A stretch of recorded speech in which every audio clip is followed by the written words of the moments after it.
Welcome to the Monday, September 8th, 2014 Washougal City Council meeting. I would ask that you please rise and join us in the Pledge of Allegiance. I pledge allegiance to the flag of the United States of America and to the republic for which it stands, one nation, under God, indivisible, with liberty and justice for all.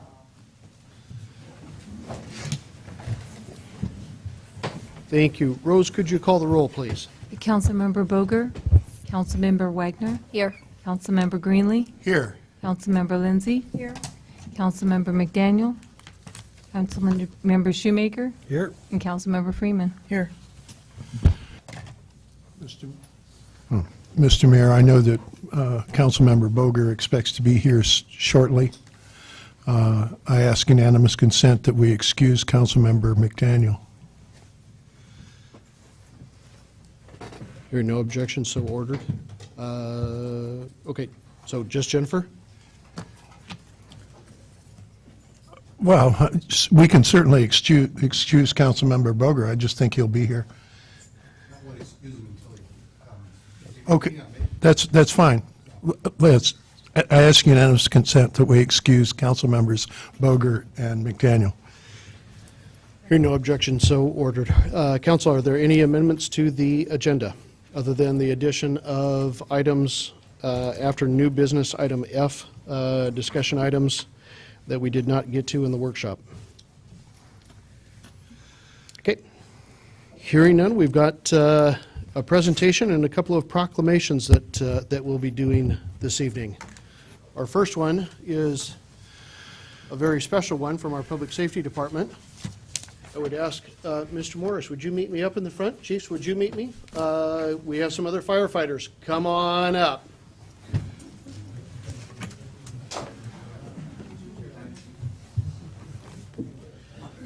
It's always fun when they don't know that they're going to participate in these. We have what I would call a very special part of this evening. I don't know that the city has had too many opportunities to do this with the number of years involved, but this is a certificate of recognition presented to Rod Morris. The city of Washougal, on behalf of its citizens, recognizes your 35 years of dedicated service as a volunteer firefighter. Wow. Presented by the city of Washougal on September 8, 2014.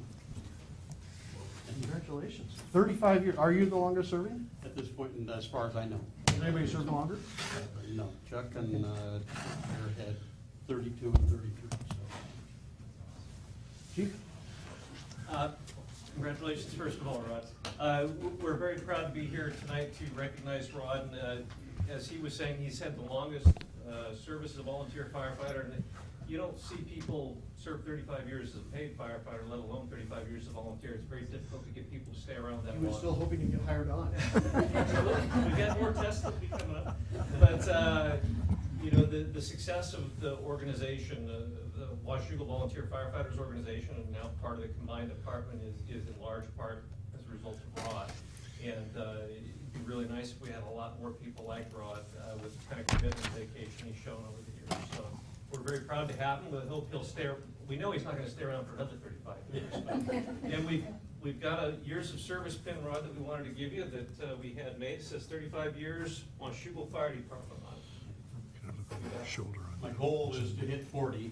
If I can stick around, it's going to be useful to the department. So that's my goal, is to hit 40 years. And curious out of Clark County if I get a hold a record for most years as a volunteer. I don't know that, but I'm working towards it. So that's my goal. And guys like Jordan coming up behind me as a volunteer, those are the guys that are the new face of our department and leadership roles as well. So they're all doing a good job, and very much appreciate working with the paid staff. Since we've joined with Camas, it's turned out very well. We all get along. We seem to get along well, and answer all the calls. Excuse me. Excellent. We certainly also had a number of years on the council as well, so at some point, now you've got a chance to see what Monday Night Football is about. What's on Wednesdays that you're going to get to see when you're... We'll see what happens by then. Yeah, great. Awesome. Thank you all for being here. Like I said, this isn't a usual one, getting a 35 years period, so.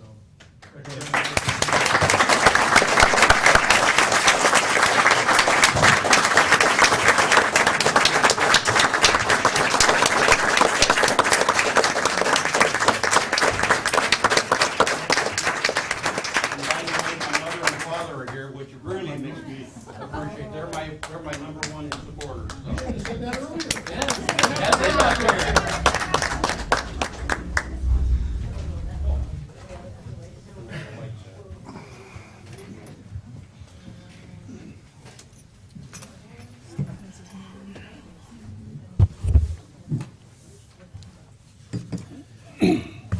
Next, I have 3 proclamations to make. The first one is for Ellie Boone, a Homegrown Player Day, September 28th, 2014. Whereas we realize that playing sports is one of the most important socio-cultural learning experiences for our youth, and whereas we recognize participation in organized sports helps build higher levels of self-confidence and self-esteem, increases academic success, and provides valuable teamwork and goal-setting skills. And whereas our citizens who participate in hometown sports benefit by representing our community, learning the importance of team rivalries, honor, and a sense of belonging to their hometown. And whereas hometown support of athletes nurtures the positive impact of sports, encouraging a reciprocal relationship of pride and goodwill between community members. And whereas it has come to the attention of the city that one of our local citizens, Ellie Boone, is the focus of Homegrown Player Day at the University of Portland Pilots women's soccer game on September 28th, 2014. Now therefore, I, Sean Gard, Mayor of the City of Washougal, Washington, declare Sunday, September 28th, 2014 as Ellie Boone Homegrown Player Day in Washougal, and urge all citizens to support Ellie and the University of Portland women's soccer team at the University of Portland campus in celebration of her hometown support. Susie, come on up.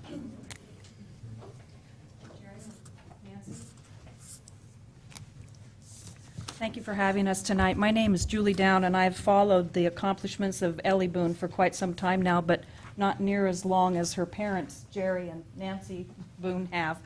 Ellie is a very accomplished young woman. The Homegrown Player Day at the University of Portland celebrates our area's soccer culture, and it's meant to recognize the local communities and the local teams from which all these girls hail.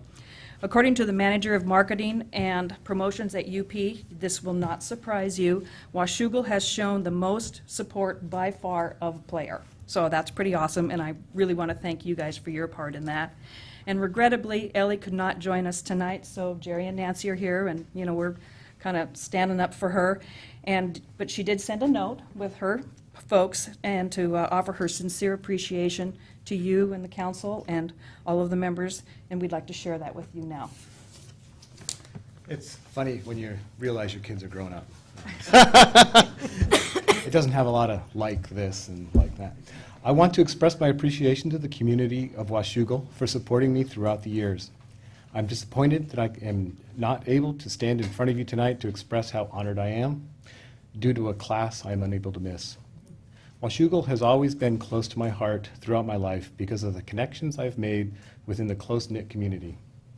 It is a blessing to be able to go to the university so close to home so I can keep in touch with these people. I hope to be able to thank every one of you in person on September 28th at our game against University of Washington. Thank you.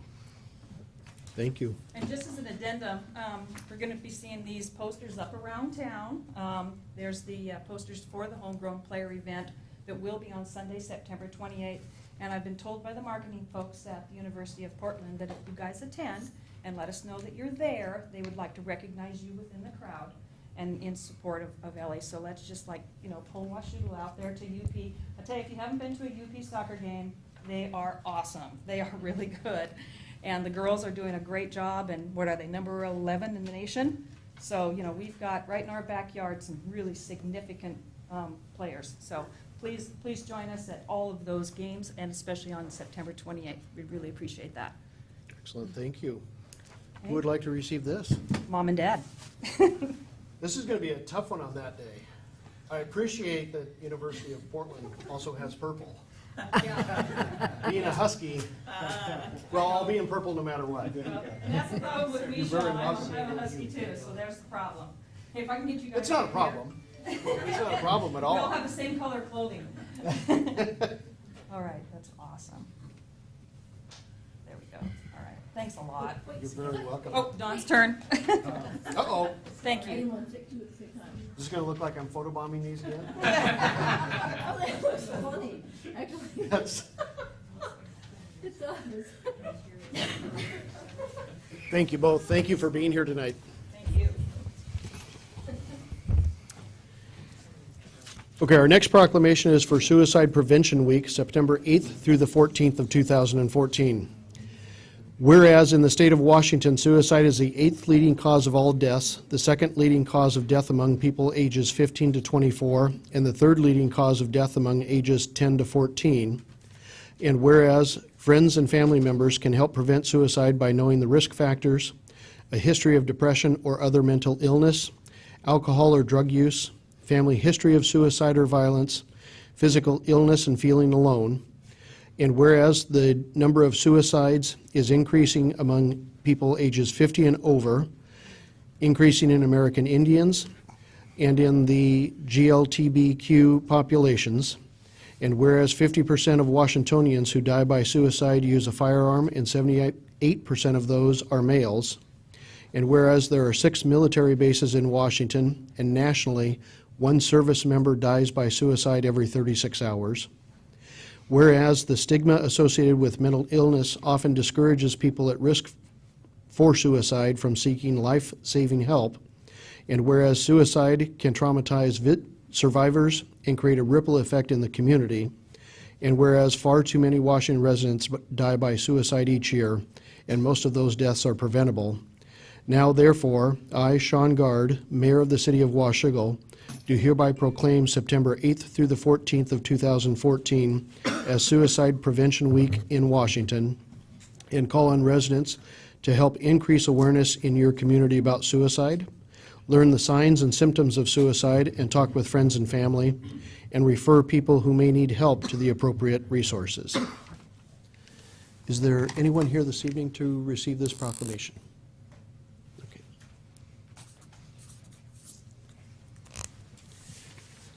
And then our final proclamation for this evening is for Constitution Week, September 17th through the 23rd of 2014.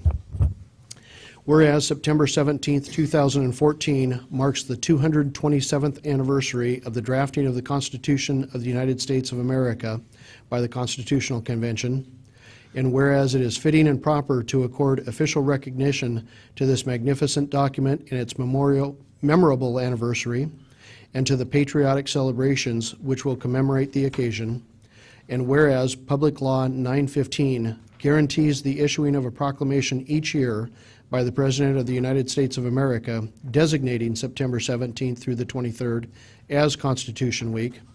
Now, therefore, I, Sean Gard, Mayor of the City of Washougal, Washington, do hereby proclaim the week of September 17th through the 23rd as Constitution Week, and ask our citizens to reaffirm the ideals of the framers of the Constitution,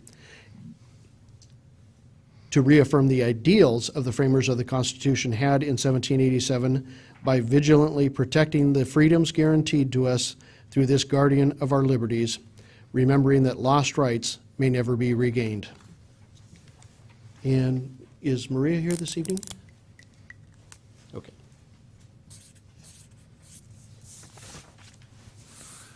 Okay, that takes care of the proclamations. We're now at that point in the agenda. If there are any members of the public who have comments that they would like to make to council. Larry, come on up. Good evening, Mayor and Council. Larry Keister, Washougal, Washington. I'm sure that you heard that from the presentations that was made at the workshop this evening in regards to the oil trains, the passion of those that spoke. The presenters are concerned for their personal safety and the safety of our community. There was an issue that was brought to my attention during the break that they don't understand the terminology that that could have or should have been used, and they didn't understand that a moratorium is not within your power. But they were very supportive of the intervention idea of the resolution and the letter to the governor, and let the powers that do have the power to keep our community safe make sure they know the concerns of the citizens and the council of Washougal. Thank you. Thank you, Larry. Anyone else that would like to comment to council? Joe, come on up.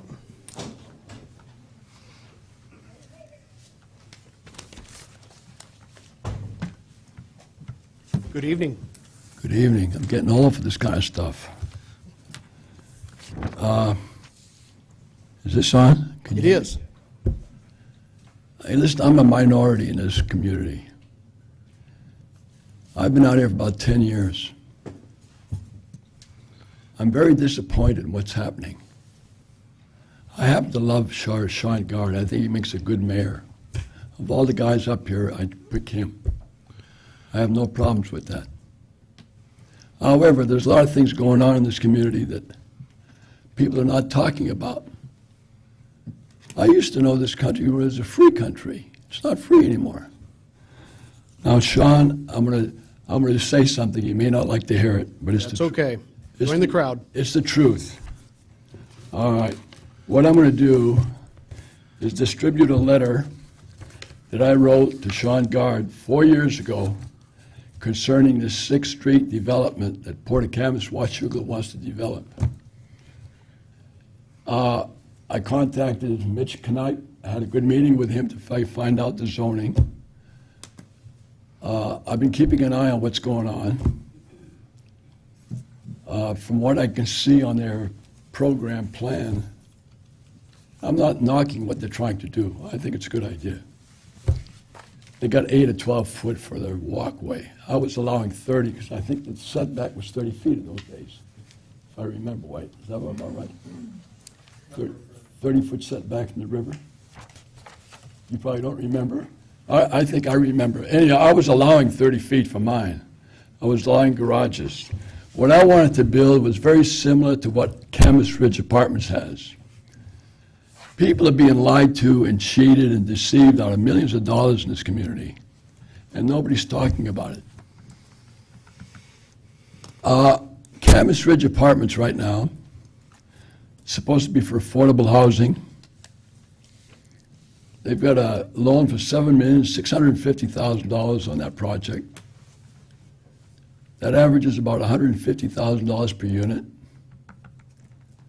There's a 1,200 square foot, no, I'm sorry, there's a 3-bedroom, two bath that's renting for $1,200 a month.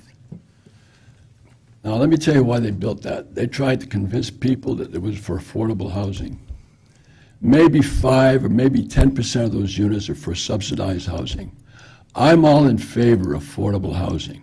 That's my background. I built affordable housing. In my time, you didn't build it unless you could make money doing it. The government steps in and destroyed everything I used to do. Now, here's what I was planning on doing with the Port of Camas, Washougal. I was going to build the same unit, or very similar to what they have at Camas Ridge. Camas Ridge right now has got a $150,000 loan per unit. The rent is $1,200 a month.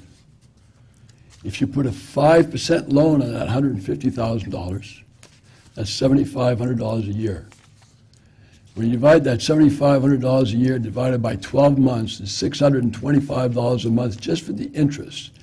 The guy could buy it for $150,000, he could own it and write it off, and right now, because it's a low-income housing tax credit, the Camas Ridge is not paying any taxes on this. Everything I ever built has generated $200 million worth of taxes over the years. Not in the past week, not in this location, but over the years in different locations. That's what free country can do. Now, there's a lot of revenue that can be generated in this country. It can be tax-free revenue. I'm working on something right now. I don't want to go into details. I just left the Camas School District. I made a pledge donation for $10 million, subject to the program that I've got is acceptable to Washington State University. I'm asking the Camas School District to write a letter to Washington State University chancellors and board of regents to have them look into what I'm trying to do. Because at my age, I don't want to follow through on this stuff. This man just going to retire at 40 years here, wherever he's at. Hey, I never had 40 years. I never had a job for 40 years. I've been working ever since I've been a kid. But anyhow, going back, where was I? We're over time. We do need you Where to was wrap I? up, Joe. You went to the Camas School Board. Yeah, WSU. it's Camas School Board. What I'm asking them to do, and I'm asking you guys to do the same thing, and I could probably do the same thing for the Washougal School District, pledge $10 million on providing that the program that I'm coming up with can generate that kind of money. Now, the reason for the letter to the Washington State University, I want them to look into it. I want them to tear it apart. If they can figure out why this program won't work, I want them to tell you why it can't work. And if it can work, what do we have to do to make it happen? Because the revenue I'm talking about is tax-free revenue. There's two names in that program. I'm not here to sell you a bill of goods. I'm not here to stop that 6th Street development from coming up. I just want to bring up to date on what's going on. I'm trying to do this without attacking you. But You're fine, Joe. I'm going to distribute this letter. Perfect. Yeah, you're a politician. You can take that stuff. I can't.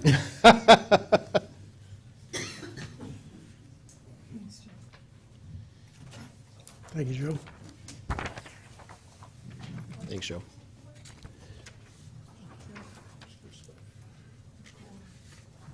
Thank you. Just me, Joe. I don't.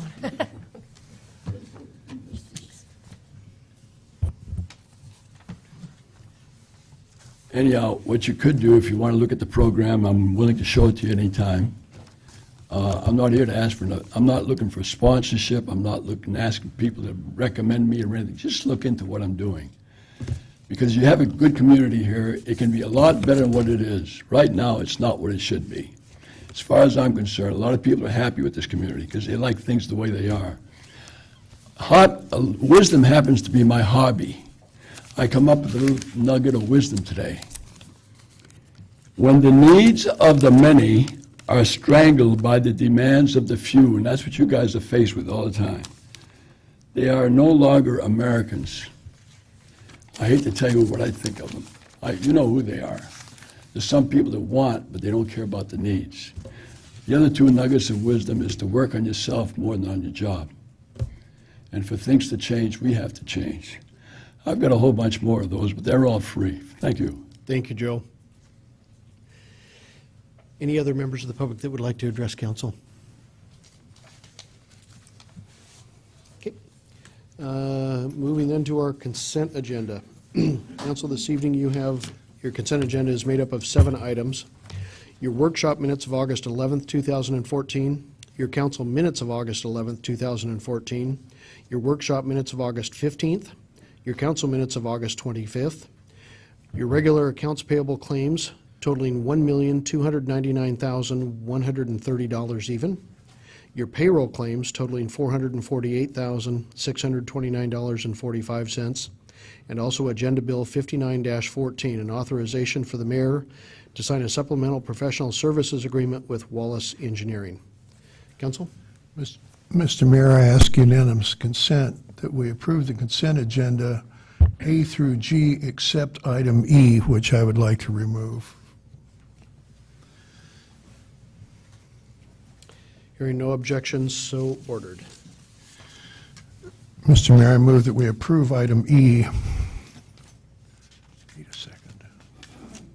Need a second. Second. Just, Hang on.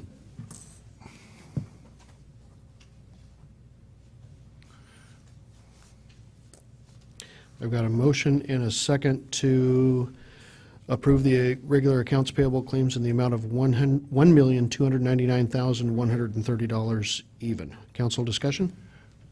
I just wanted to point out that on that second vouchers list, 120, on one of these vouchers in any case, is a reimbursement check to me for travel and lodging and meals at the Association of Washington Cities Municipal Budgeting and Fiscal Workshop. So did you want that pulled out, or, No, I just wanted to mention it. okay? Any other council discussion? I've got a motion and a second for approval of the regular accounts payable claims. All those in favor? Aye. Opposed? Motion carries. Thank you. Okay, that brings us to Agenda Bill 60-14, a public hearing for the Port of Camas Washougal Development Agreement for the 6th Street property. Mr. Knipe. Thank you, Your Honor, Counsel. The agreement that is before you for the 6th Street property, I'd like to dive in first off and identify the property for you and the public.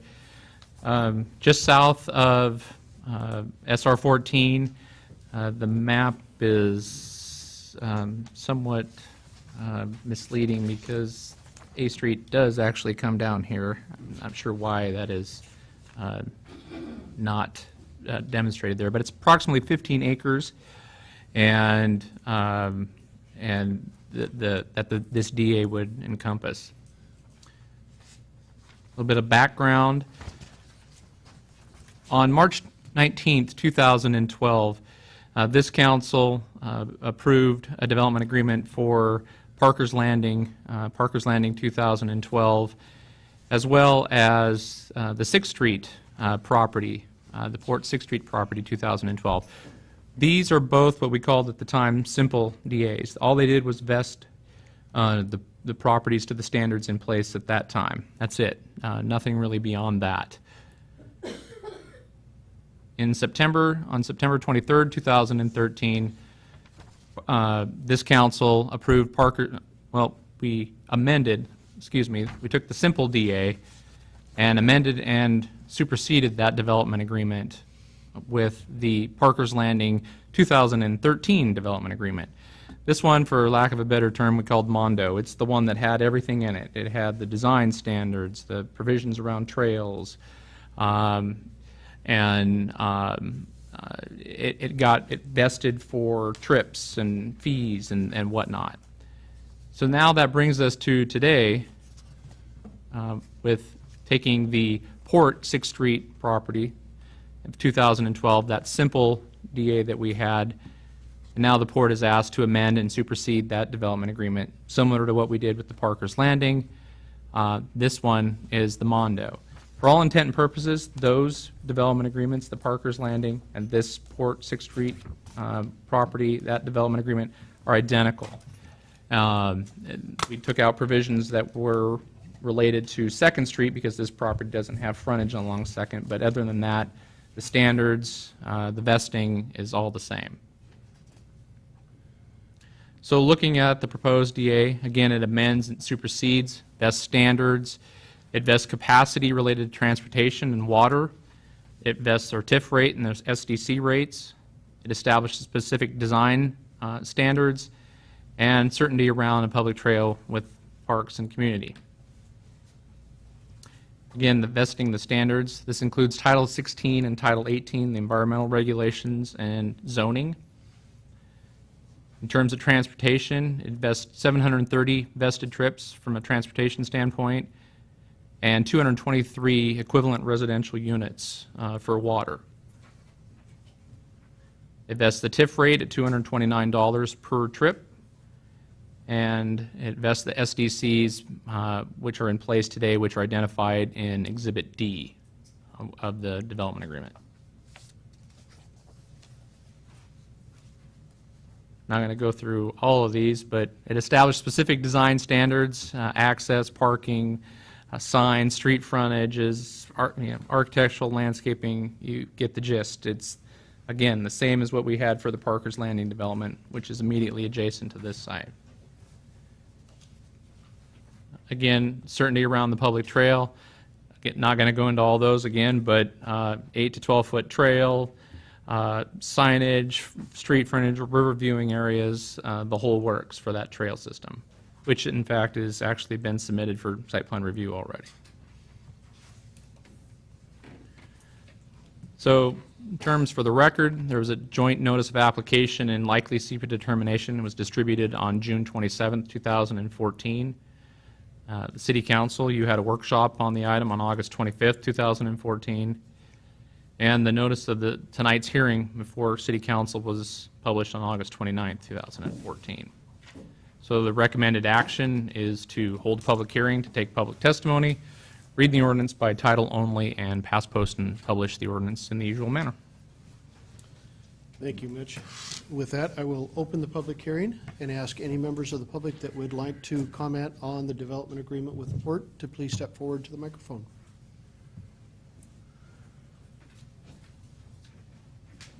Good evening, Mr. Ripp. Good evening, Council and Mayor.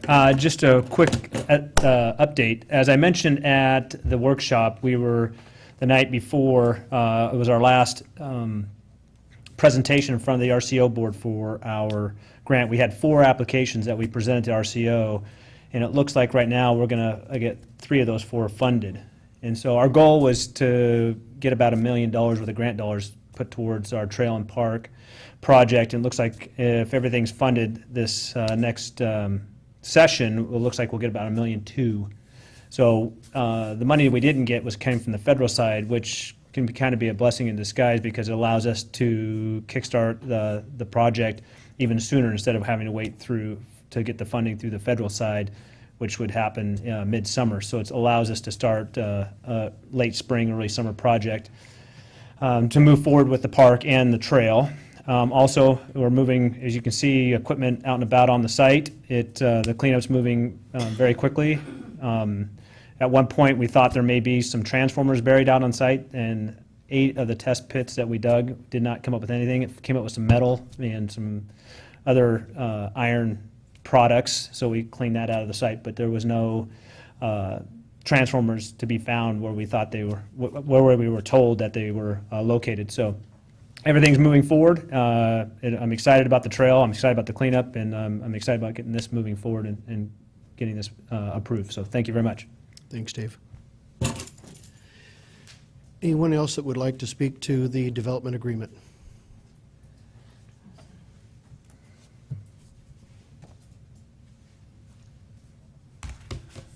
I'm not trying to torpedo this deal.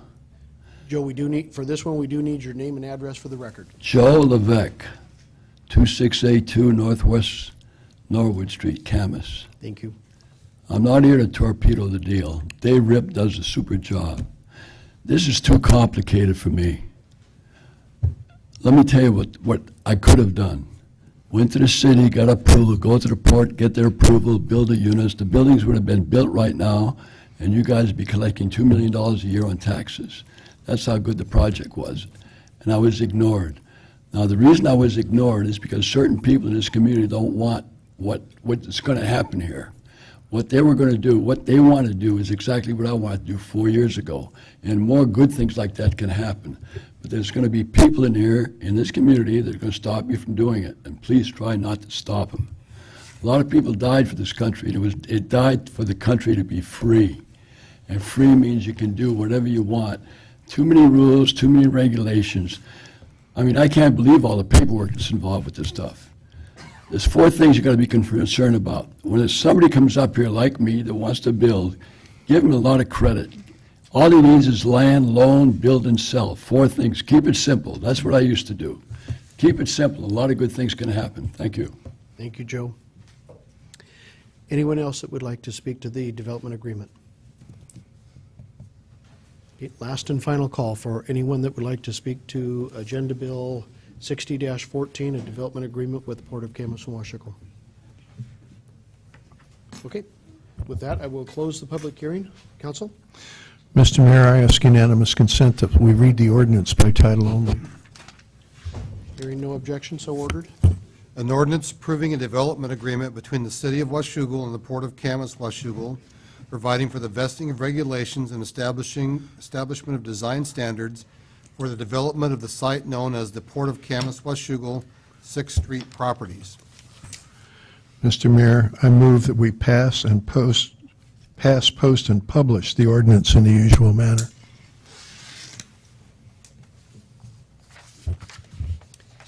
Is there a second?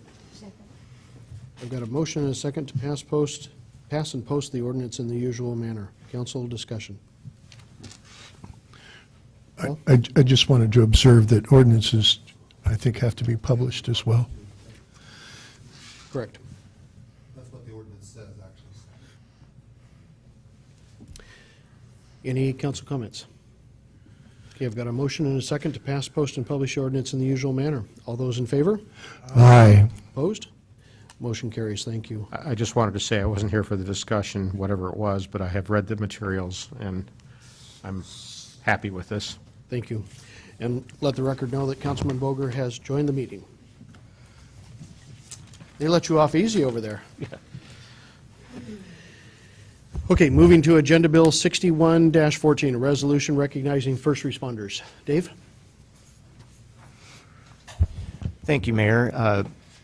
As has become a tradition here at the council, as we get close to the September 11 date, we recognize our first responders. This was council initiated, and so the recommended action is to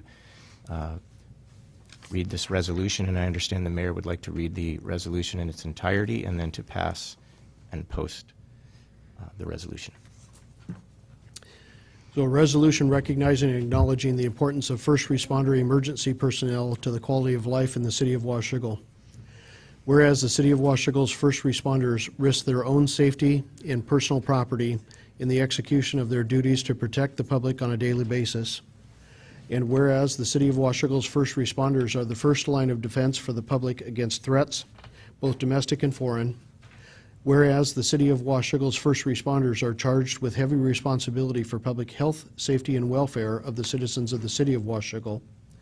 And whereas the city of Washougal's first responders stand at the ready to come to the aid of the citizens of Washougal 24 hours a day. And whereas the city of Washougal's first responders work daily to protect our citizens from potential harm and treat those who have been injured or suffered health emergencies, all of which entail significant personal risk. And whereas the city of Washougal's first responders maintain high standards of qualifications and performance through frequent and intensive training. And whereas as we approach the anniversary of 9/11, we are mindful of the many sacrifices the first responders make in the protection of fellow citizens. Now, therefore, be it resolved by the City Council for the City of Washougal, Washington as follows. That the City Council hereby recognizes and commends the service of our first responders, not only as that of faithful employees and volunteers, but also the exemplary conduct to be admired and emulated by the citizens of the City of Washougal. And with the approaching anniversary of the 9/11 attack on the World Trade Center and other affected targets, the Council recognizes this as an appropriate time to recognize the work of first responders and the sacrifices they and their families are called upon to make to safeguard their fellow citizens. Council? Mr. Mayor, I move that we pass and post the resolution. Second. I've got a motion and a second to pass and post the resolution. Council discussion? All those in favor? Aye. Any opposed? Do you want a discussion? Motion passed. Thank you. Chief, will you be at the ceremony on Thursday morning? Yes, I'll be there. Could you make sure that, if possible, that Rose gets you a copy of that to have at that presentation? Okay, Thank you. it's 8 o'clock, front of the library. In Camas. Thank you, Council. That brings us to Agenda Bill 62-14, an award of bid for the rebid of the 2014 janitorial services project to Innovative Services Northwest, a nonprofit corporation. Trevor. Thank you, Mayor, Council. Public Works staff opened bids originally in late May. The lone bidder, which was the low bidder, at the time was unable to comply with the background check criteria. Once we were notified of that discrepancy from the police department, we went ahead and went out for advertisement again. We did receive bids on August 6th after routing 27 packets via our small works roster. The low bidder, responsive and responsible, is Innovative Services Northwest, which is a nonprofit corporation. Just for reference, what their proposal is for annual service, janitorial service of $45,000 was about $10,000 less than our previous service provider that we've used through 2012 and 2013. At this time, staff is recommending the bid be awarded to Innovative Services Northwest the lowest responsible and responsive bidder. Recommended action this evening, award the contract for the 2014 janitorial services project to Innovative and authorize the mayor to sign the contract documents. Thank you, Trevor. And just to confirm, I know we mentioned it at one of the other meetings, there's a vast difference between the two bids, but we are certain that the other bidder was fully aware of the bid requirements and what we were asking him to do. Yes, the delta between the two bids, one of the businesses is a non-for-profit. The other, doing business as Queen Clean, is a for-profit business. Council. Mr. Mayor, I move that we award the contract for the 2014 janitorial services project to Innovative Services Northwest and authorize the mayor to sign the contract documents. Second. I've got a motion and a second to award the contract for the 2014 janitorial services project to Innovative Services Northwest and authorize the mayor to sign the contract documents. Any council discussion? Dave? Do we have a performance history on the people we're considering awarding the contract to? Yes, they've provided services to CRESA, Clark Regional Emergency Services, as well as a couple other agencies in Southwest Washington. The report back is solid service from the specific janitorial service provider. Thank you. Thank you, Mr. Mayor. You bet. Any other questions, comments? Yes, just curious about the nonprofit status. Is that normal? I mean, is that usual? I have not worked directly with Innovative. My understanding is they place individuals for work that have potentially had hardship or taken a different path and given an opportunity. And so that's their charge or business plan, if you will. Good, As far as thank you getting for that. people an opportunity Glad to hear to it. work. Any other questions? Okay, I've got a motion and a second to authorize, to award the contract for the 2014 janitorial services project to Innovative Services Northwest and authorize the mayor to sign the contract documents. All those in favor? Aye. Opposed? Motion carries. Thank you. Brings us to Agenda Bill 63-14, New Market Tax Credit Project, Phase 2 completion and Phase 3 authorization. David? Thank you, Mayor, Council. Earlier this spring, the council approved a professional services agreement between the cities of Camas-Washougal and with the Port of Camas-Washougal and the Camas-Washougal Economic Development Association for the New Market Tax Credit Project. As you recall, it was a three-phase project to implement an NMTC program in our communities.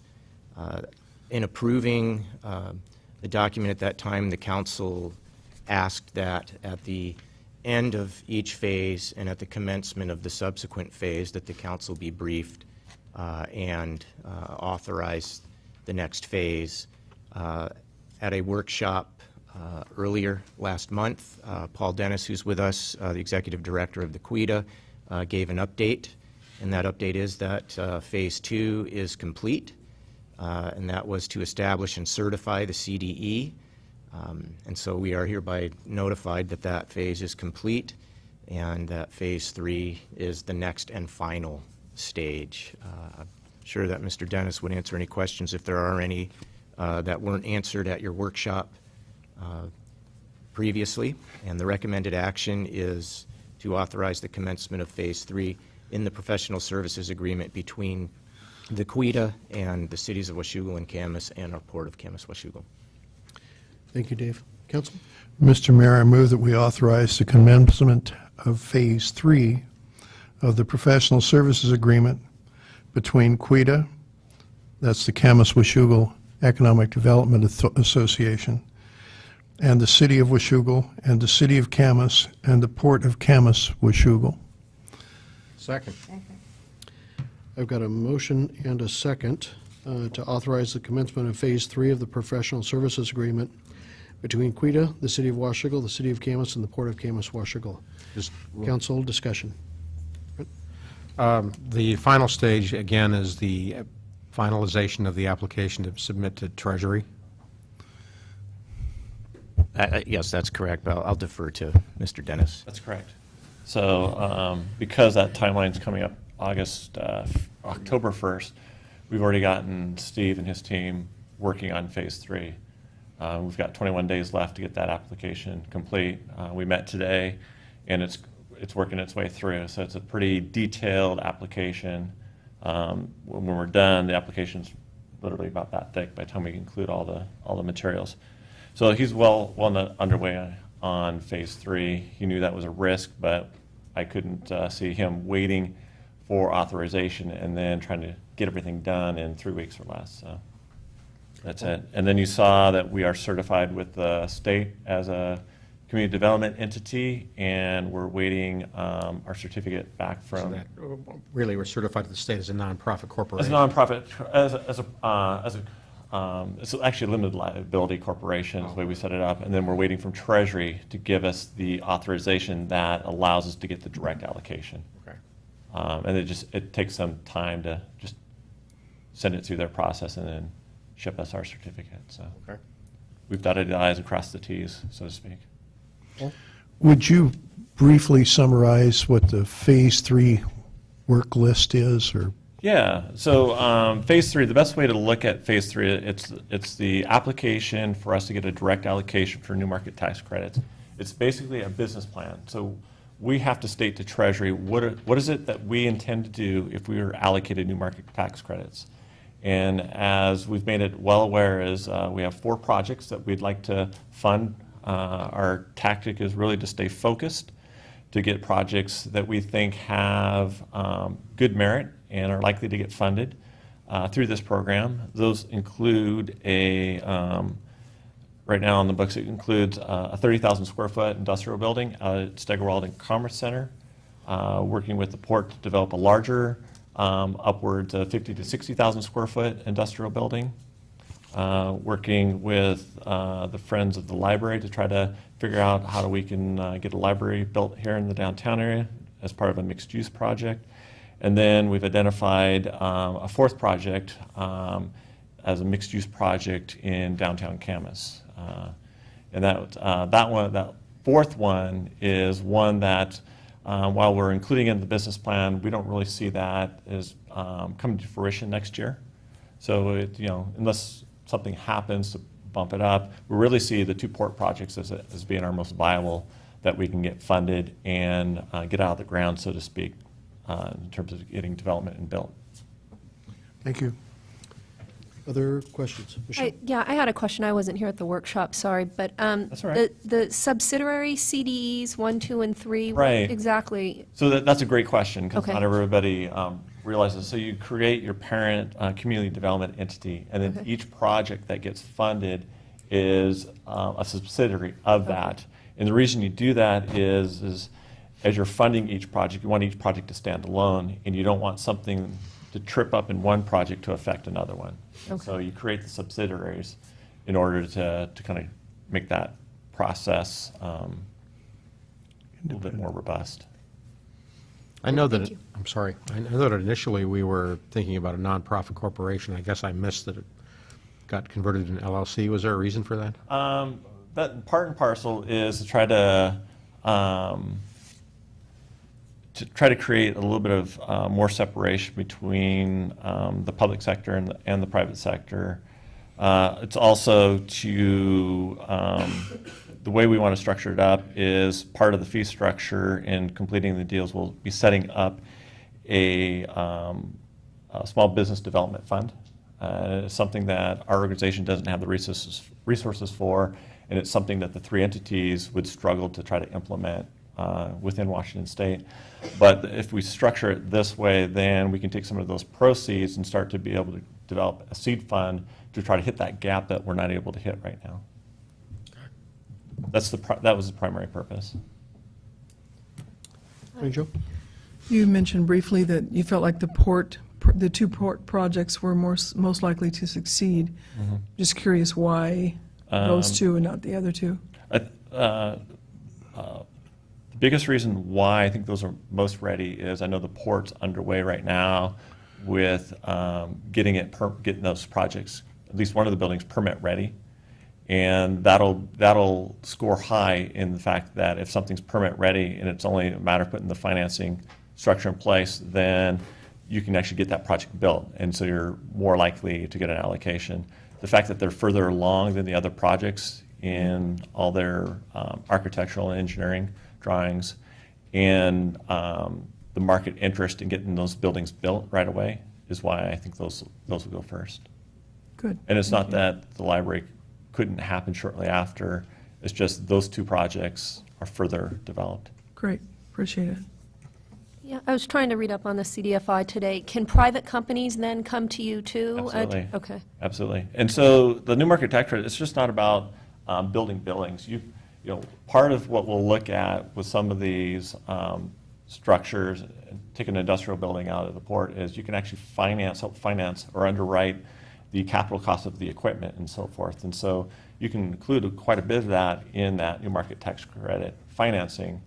And essentially you're taking tax credits and you're selling them, and you're being able to infuse anywhere between 17 and 20% equity into a project, which helps write down the cost and make it that much more affordable for a business. Thank you. Other questions, comments? Thank you, Paul. Thank you. Okay, I've got a motion to authorize the commencement of Phase 3 of the professional services agreement between Quita, the City of Washougal, the City of Camas, and the Port of Camas, Washougal. All those in favor? Aye. Opposed? No. Motion carries. Thank you.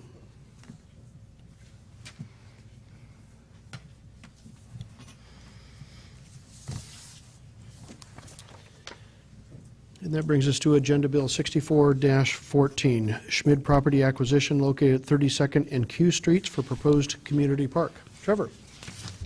Thank you, Mayor, Council again. Staff has been negotiating with the Schmid Family Limited Partnership recently regarding the property acquisition for the purpose of creating a community park on 32nd Street, just north of L. Also attached as exhibits in the packet, you'll see the purchase and sale agreement, as well as a GIS location map and the park and facility map where it's identified in our park comp plan. This property acquisition is identified in our park comp plan approved in June of 2013 as CP3, which is short for Community Park. It is located west of 32nd and Q and fronts the Washougal River as well on 32nd Street. The recommended action is to authorize the mayor to sign the Schmid purchase and sale agreement.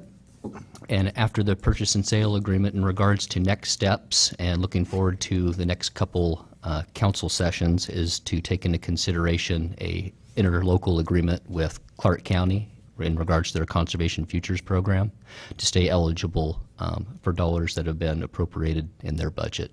They have keen interest in the waterfront specifically as far as preserving some of those specific areas for habitat.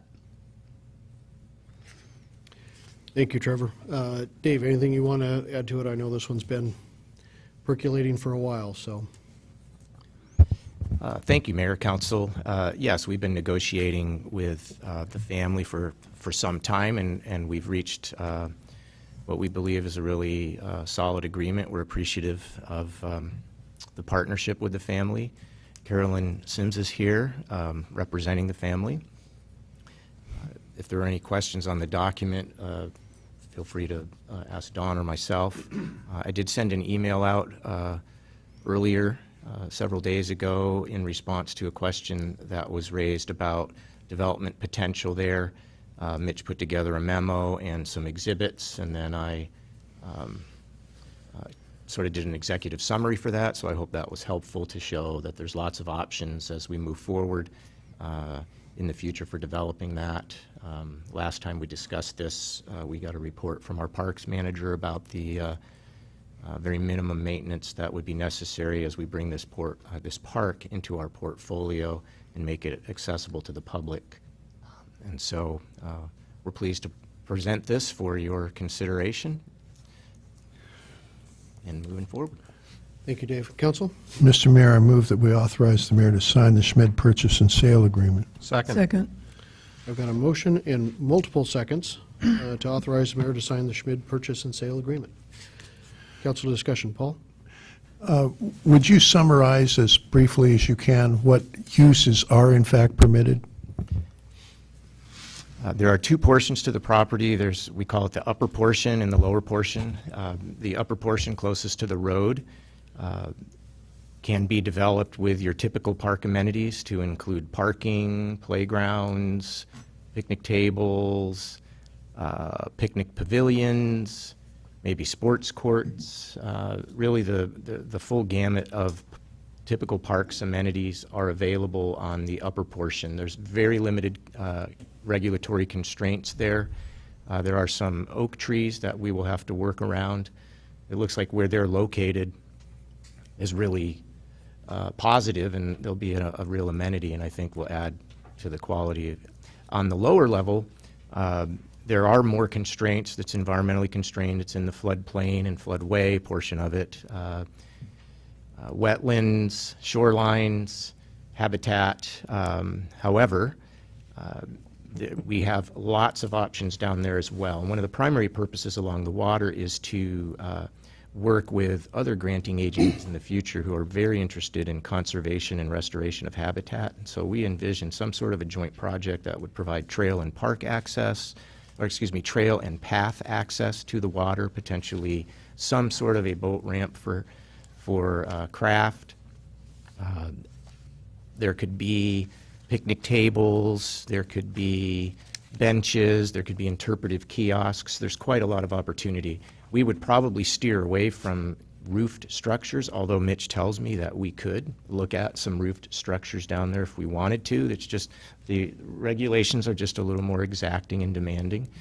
I believe in a prior conversation there was some inquiry about whether or not there could be made a sandy beach of some kind down there. It's possible, but I don't know if that would really be what we would want to do, if that would be appropriate there, but it's not off the table. So there's lots of opportunities, lots of flexibility. There are no specific plans, other than we know that the conservation money requires conservation on that lower level, and so we would be working with them to make sure that whatever we do fits within that. So water enjoyment, paths, kiosks, et cetera. And how much is the conservation money? We are hopeful to get up to 50%, so up to half of $599,000. We're very hopeful. It could be a little bit less, but they've appropriated the funds. Thank you. You're welcome.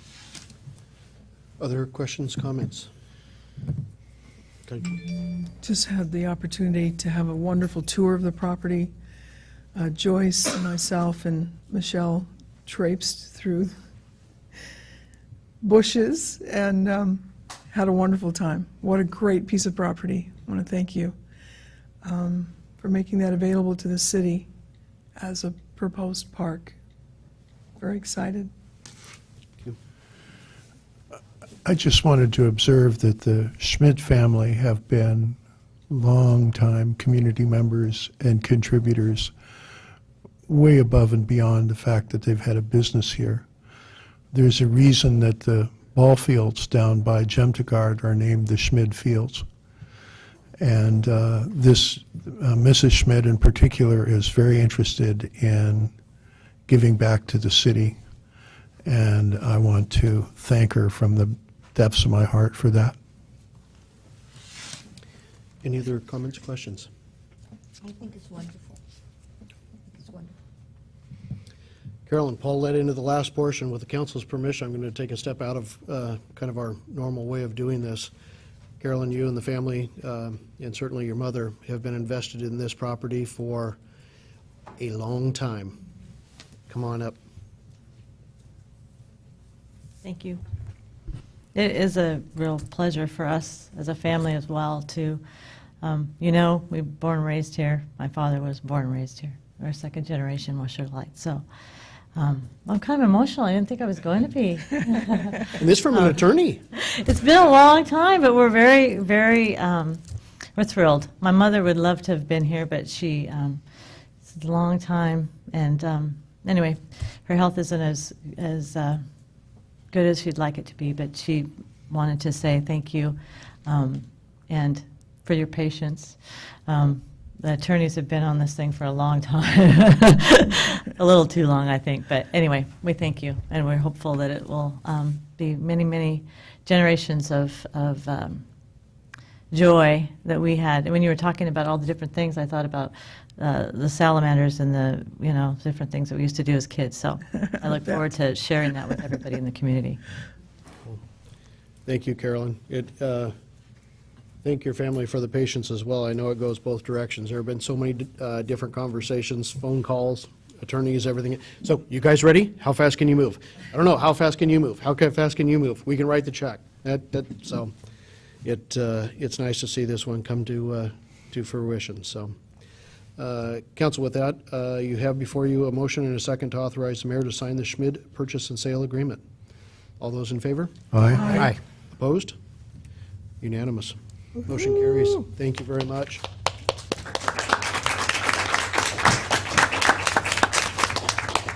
This is a cool piece for those who were not in some of the other meetings. Well, and we really haven't talked about this one out in the open anyway, because it was under an acquisition status. This actually creates our largest single park in the city. So, in addition to all of the wonderful parks that we have, with the exception of Captain Clark Park, which we don't own outright, in the future, this will provide for opportunities that are probably some of which we don't even know about today. So that is a very cool thing, and it will only get better from here. Carolyn, thank you. How soon do we get to play? Yet to be determined. Okay, with that, we have some items from the workshop that we have not finished up on, which will be discussion items, not any action to follow on those. The first one of those, Mitch, if you want to come back up, is your continuation of your discussion on oil train resolutions.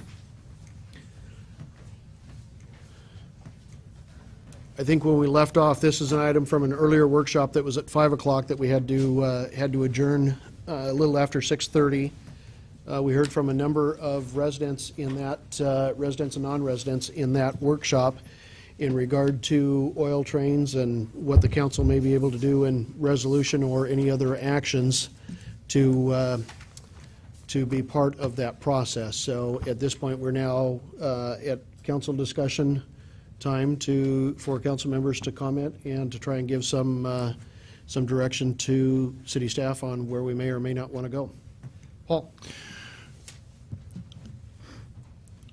I like the intervener, what I would call semi-light. I would personally like to make a big deal out of the fact that our primary water supply is less than 150 feet from the rails. And that if we lost that, we could not supply water to our city.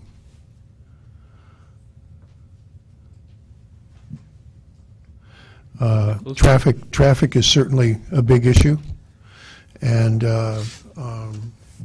but public health and safety trumps all. That's it. Other council members, Connie Jo?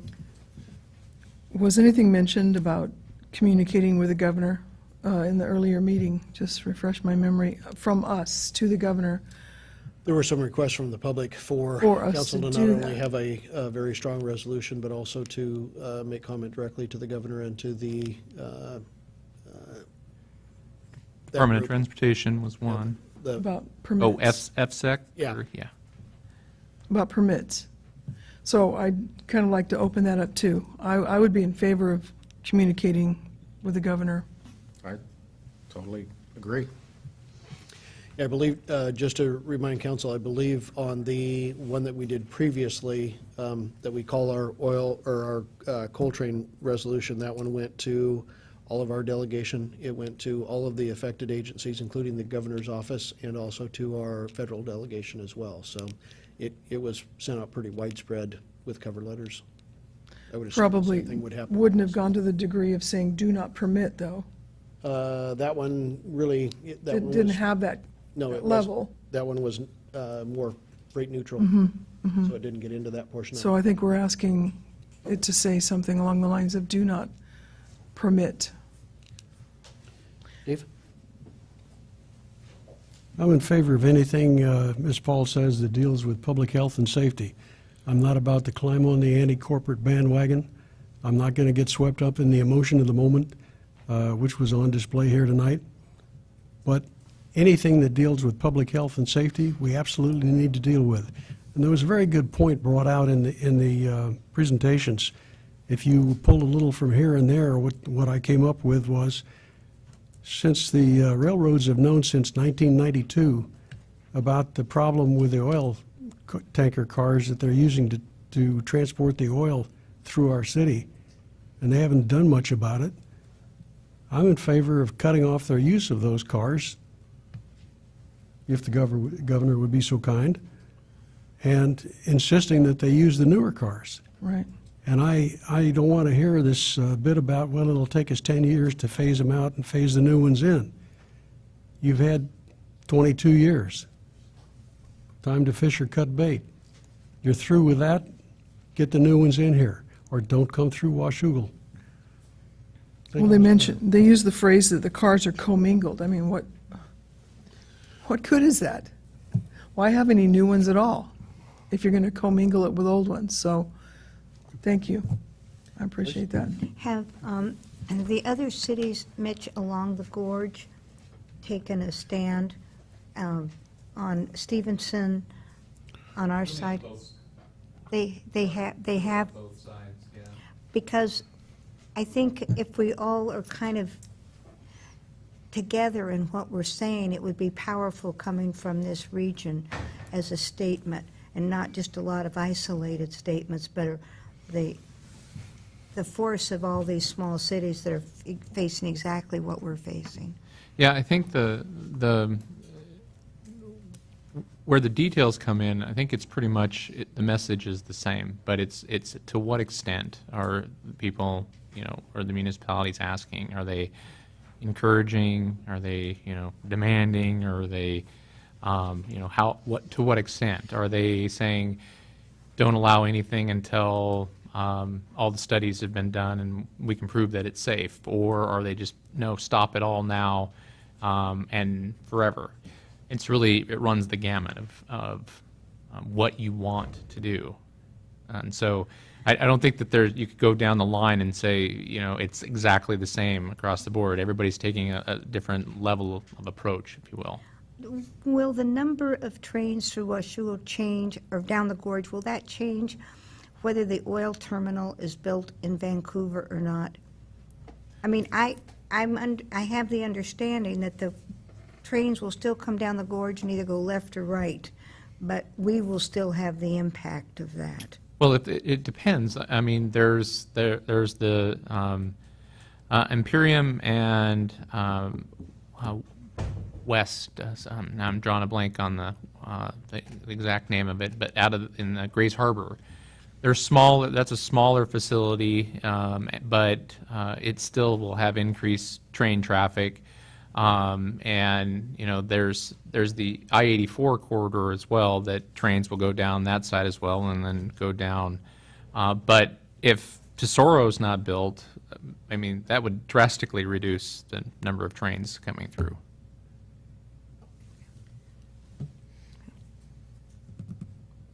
Possibly. That assumes that Anacortes and Bellingham don't expand, that British Columbia doesn't build, add, and permit, and... All things being equal, yes. Yeah. Joyce, anything else? Well, there are other things that are coming down, other products that are coming down the tracks that are dangerous also.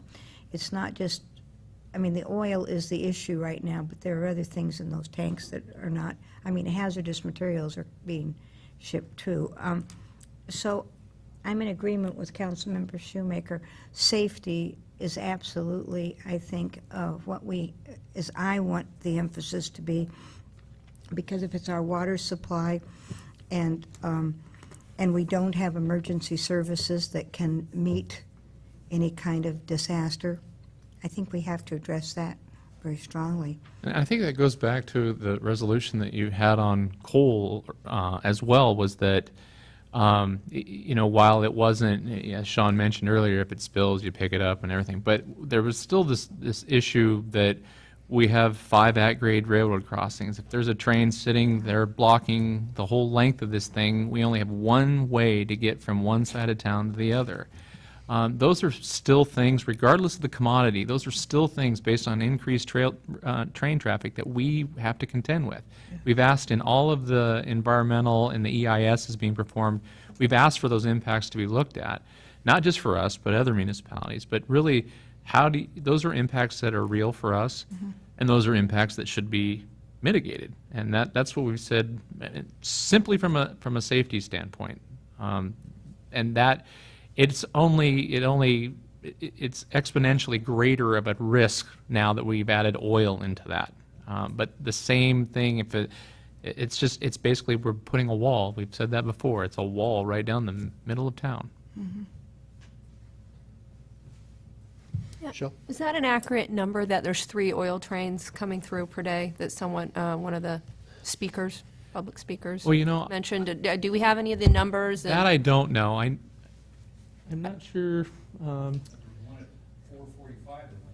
Yeah. I'd be interested in numbers. I've stood out. Every day avoided. On a Sunday, I go to Schmid Fields quite a bit with my son, and I've stood out there, and in that time period, I've seen at least 3 go by in that short time period. So They're all oil trains. they're oil trains. Yeah. I counted them. Yeah, the cars. And those were similar numbers to what the utilities and transportation gentleman was giving, and he also mentioned, somebody on the committee asked him, how do we get actual information? And his answer was pretty much, call me, I'll tell you.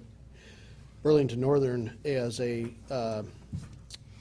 way of business, does not release numbers. Okay. They will tell you. We don't release numbers, not even in Senate committee hearings in Washington, D.C. And they've said that it's a very uncomfortable thing to tell U.S. senators that that's proprietary information, and ask them to respect that. I believe now, though, there is federal rule that they have to release it to the military departments and to the state itself, someone else. Utilities and transportation appear to now have that data, and so he was kind of saying, call me. My number's at the bottom, call me, I'll let you know what's going through your town. So, My other question was, when did the increase start? I mean, because there probably been oil trains or is this a recent phenomenon? But yeah, the last 2 or 3 years, for the most part, on oil, a little bit previous to that, and mixed in cars, but not long trains of just oil themselves or coal. So the last couple of years. Yeah. Coal longer than that. Paul? The first significant developments in the Bakken field are about 10 years old. That's when they first started fracking there.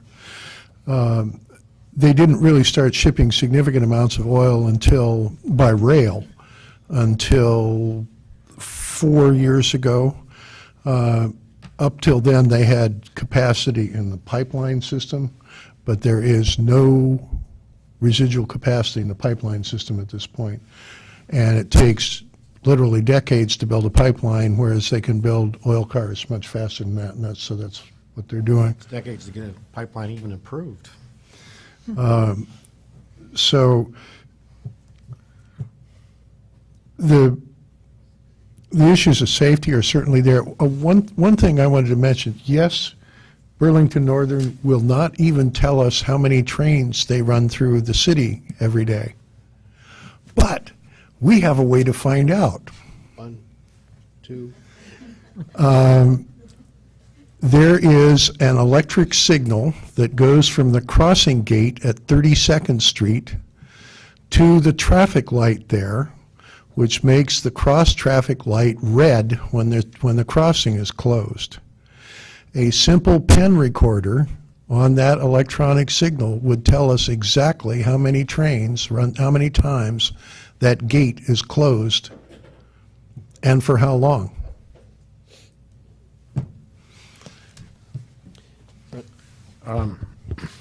Mitch? Yes. Do you have any thoughts on the vehicle for our participation in this, whether the resolution, just a resolution or intervention? Because I do. Well, I think the idea of intervention is, I think, is a good one. And as you've mentioned, there may be, ways that we could save money by looking at other municipalities and all basically pooling together on that. I think a resolution is still something that we should look at doing. I think within that resolution, if you so chose, you could make a very specific request of the governor to do whatever it is that you feel should be done. The mayor is right that we will provide copies regardless to all of our constituents, and so I think that's a very good route to go. Okay.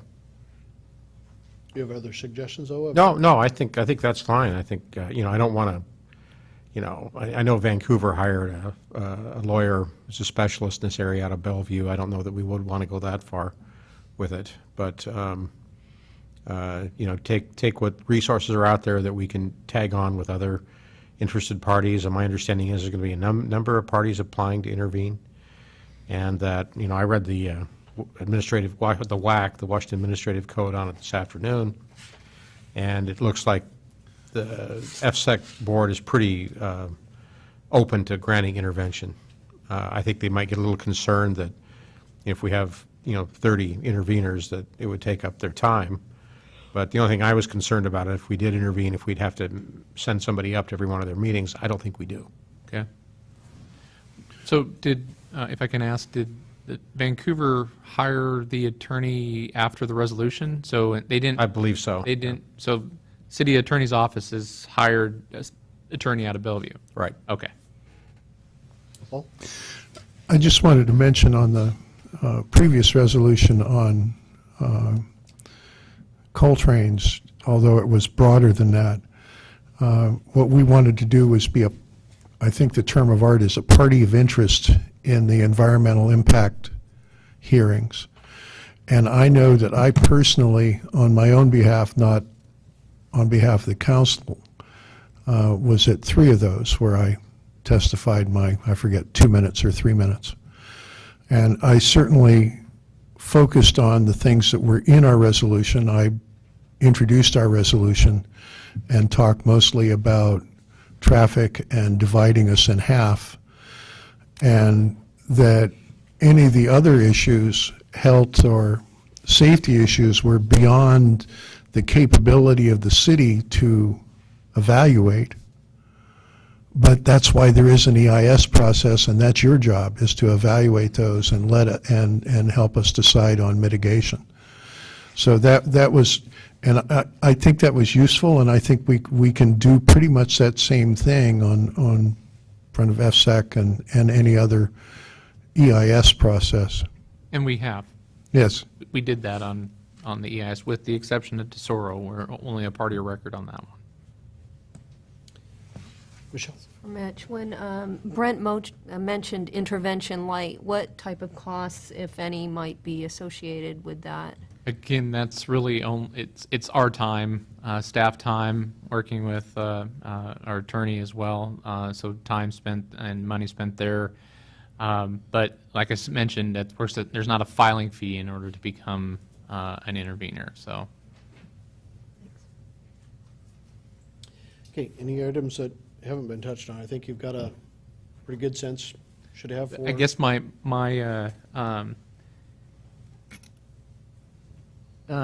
okay, answer another question. There's not a deadline yet for intervening. They haven't made that announcement yet. So again, we're a party of record, so we'll be notified. I'll be notified directly of when they start that adjudication process. Comments to the governor, I don't believe there's a deadline on that either, but I wouldn't want to spend too much time waiting for that. I guess, in our earlier discussions and a few emails, I had the idea of bringing this back in a couple of weeks, a draft, but then whether or not you wanted to do it that night, or if you wanted to discuss it at work session and then wait another 2 weeks. I think we're fine either way. If we could have drafts early, then it's conceivable we could vote in 2 weeks. On the other hand, Friday afternoon before a Monday meeting won't work. Yeah. needs to be much earlier than that. And we'll need some time to pull this together, do some research, look into intervention light. We might have some iterations with our attorneys on different documents. So we will do our best to have drafts on the 22nd for potential action on the 13th. That's 2 weeks from today. We'll do our best so that you can have drafts. I don't know if we'll be able to have drafts out in a week, or 9 days or something like early like that, but we'll do our best. I think, and I would say, I think that the intervention part is probably separate from the resolution part. Well, didn't Vancouver put intervention in their resolution? They did a separate intervention resolution saying that they basically directing city attorney to be an intervener once that was time period. I'm not sure if that's the route that you want to go. I think that our path's pretty clear that once that time window opens up to become an intervener, that's when we would be looking at making that move. Okay, Joe? Something I forgot to mention earlier, that we were talking about bullet points that we want to address. Somebody mentioned removing the propane and butane at the facility. That's amazing that safety step can be done at the gasoline? And Yes. degassing? Degassing. Specifically, they mentioned propane and butane. I mean, other facilities have already done that, and that's something that should be included.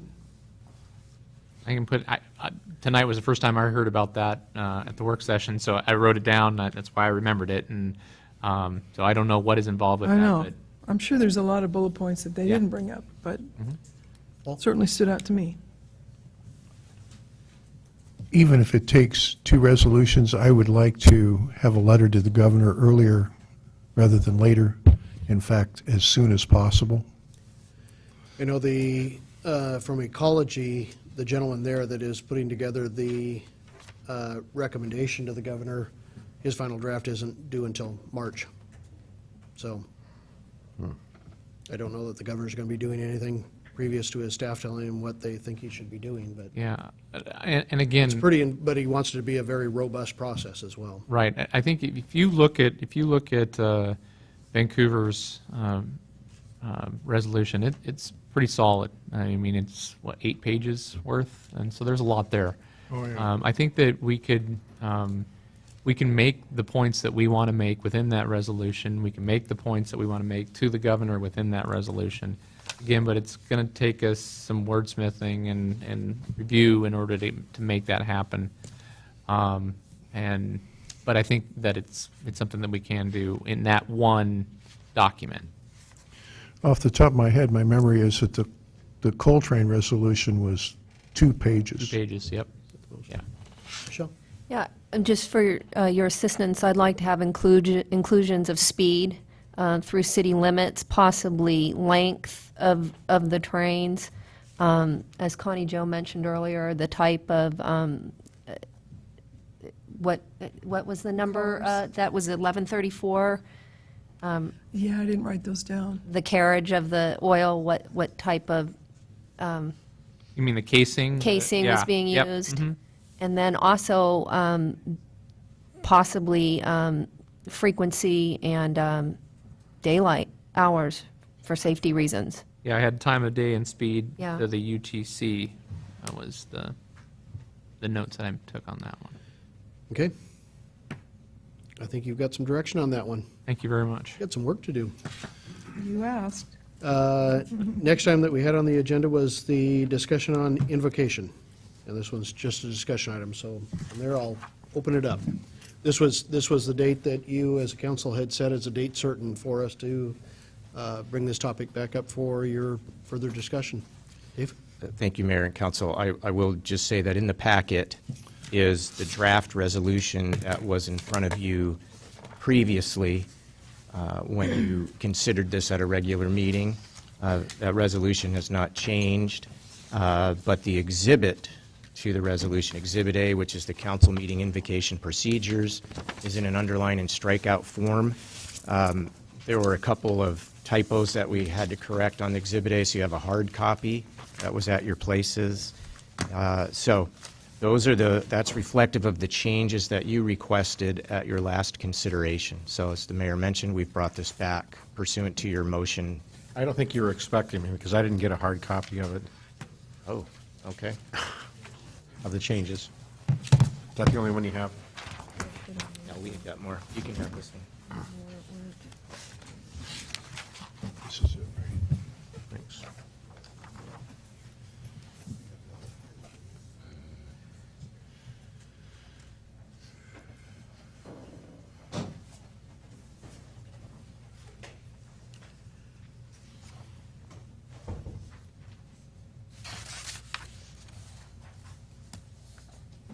So, if I may, we are looking for your direction as to whether or not you want us to bring a document for your consideration. Dave? I'd like to shortcut that. We've talked about this for months and months and months and months and months. We've talked it to death. I'd like to move that we adopt Exhibit A tonight, and that you bring the resolution back to us next time. Second, Yeah, Exhibit A is just the procedures. right. Fine. Let's pass Exhibit A tonight and bring the resolution back next time and marry them up. Let's get started. You have them both right here. Fine, I Alex. don't know. I didn't see the resolution. I have them both right here. I got Exhibit A, but I I, only have The Exhibit A. the resolution is in the packet. yeah, I approved the resolution that, from last time. It hasn't changed, right? It has not changed, Yeah. right? Just the changes to Exhibit A. And the Exhibit A was in your packet as well. We just had to hand out a hard copy because there are So a if couple my typos. colleagues will pardon me, I will amend my resolution, amend my own resolution to include both the resolution and Exhibit A, and that we pass them both tonight. Mr. Mayor? Second that. Yes. Was the public notified that we might be considering adopting this tonight? Not per se, it was a discussion item only on the workshop agenda. It was on the workshop agenda. I would not support that until we have put adequate public notice out there. And I actually would like to treat it like a public hearing. I want to hear from the public on this. Question, Question? are we required to notice this? No. There's no public hearing requirement. And there's no, we could legally adopt this tonight, but it just isn't right. That's for you to decide, but it's not a legal requirement of public hearing. Normally, I would agree with my colleague, but I'm going to differ with you tonight because of the number of times we've discussed this and the length of those discussions and the public that has attended. So the public is well aware of this. They weren't aware we might take action tonight. I appreciate your forbearance. Joyce? I think the full council should be here.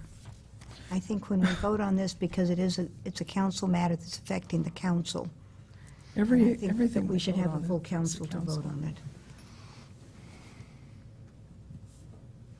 I would defer to your wisdom, and I would remove my motion. Until next time, when I doggone well bring it up again. But I'm sorry. Go ahead. We can talk about some details here tonight. I was going to say, Yes, so I would at this like point, to. I'm going to assume that there are no motions on the table, and you're still in discussion mode. I would agree with Mr. Duringer's comments earlier. I think 30 seconds is, probably need a little longer than that. The other thing I'd like to know is, I've had some conversations with some people at the county about this, and I was kind of intrigued by the process they use, where it kind of appears that the commissioners aren't really, they're not really that involved in it. They let people come in and do a prayer. They have a time on the agenda for that. I'm concerned about, I think we discussed this before, Mr. City Attorney. I'm concerned that in spite of the Town of Greece case, and also a Ninth Circuit case, City of Lancaster out of California, that Washington Constitution has generally provided greater separation of church and state than the federal Constitution. So is this process going to be okay for Washington?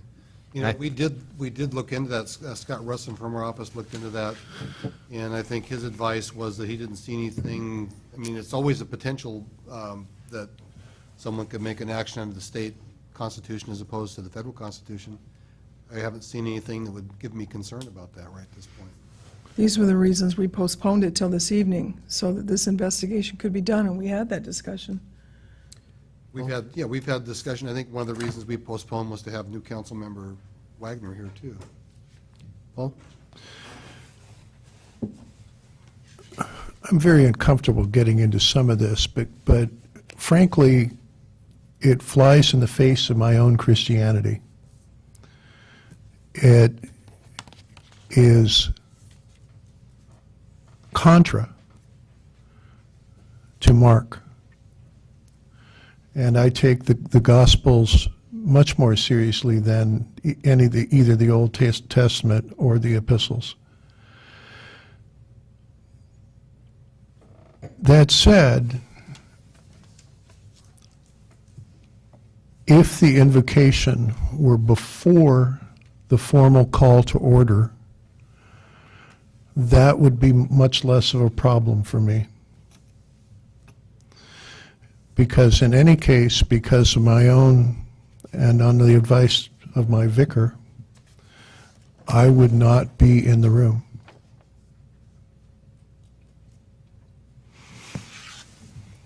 Dave?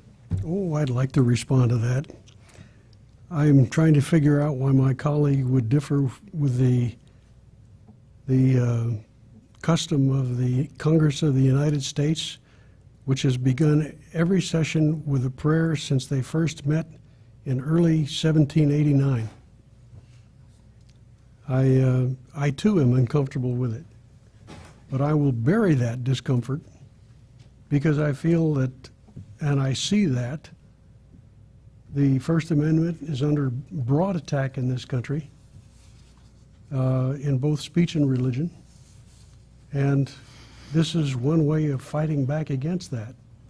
And as far as doing it before the meeting takes place, I think that's not the way to go, simply because what we're doing here is we're invoking the help of the Almighty in inspiring wisdom among the group here as we deal with issues that beset our community, and that we will be able to set aside our personal interests and do what's best for the community. I don't know about the rest of you, but I could use a little divine help in that regard. Thank you, Mr. Mayor. It is interesting, given Councilmember Greenlee's comment, though, as one of those odd people that watches C-SPAN at bizarre hours of the morning while I'm doing other things. There's hardly anybody in the chambers when they do the prayer, but that's just... Well, that's one of the reasons I brought up the county, because I believe they do their invocation before they formally call the commissioners to order. And I think that puts us a little bit more on the, we're not quite at the establishment, we haven't established a religion because we haven't even started a meeting yet when that happens. So I think that I feel a little more comfortable with that as well. I would be in the room, though. What do the rules say about genuflecting during the prayer of a council member? No council member should be required to. No, I have no. Whether they may, because I have in my own religion, I have difficulty praying without genuflecting. So I think that'd be a personal option. Oh, okay. Okay, Joe? I sent to you, Dan Duringer prepared this, pulled some information he titled it Civic Prayer, and it's from the Supreme Court and the decisions that they stated on Greece versus Galloway. And on page 10, it talks about the Establishment Clause, talks about when should it be done. It's saying that if you do it during the opening ceremonies and not during the legislative section, it's completely separate from ruling, making decisions on behalf of the city, so forth. I find that pretty interesting that they've addressed the things that we've brought up this evening. And like I said, this has been emailed to all of you.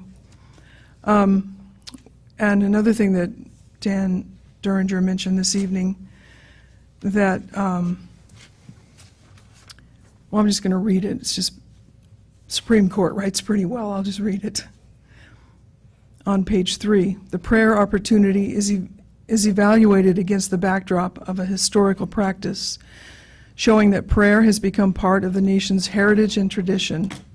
It is presumed that the reasonable observer is acquainted with this tradition and understands that its purposes are to lend gravity to public proceedings and to acknowledge the place religion holds in the lives of many private citizens. Furthermore, the principal audience for these invocations is not the public, but the lawmakers themselves. It's for us that we're asking prayer. I find it so interesting that all 7 of us are churchgoers, or at least we are all professors of faith. But this is such a point of contention that we have a problem asking God to help us be good legislators. So I'm just going to read James 1:5 out of the New Testament. If any of you lacks wisdom, you should ask God, who gives generously to all without finding fault, and it will be given to you. So I just encourage all of you as my co-counselors and friends that you consider asking God for help in this huge task that we have to represent and make decisions on behalf of our community. Thank you. Joyce? I don't want to make a decision for someone else, but I was raised that my religion was private and personal, and that's the way I feel about it. So I would not be supporting this, but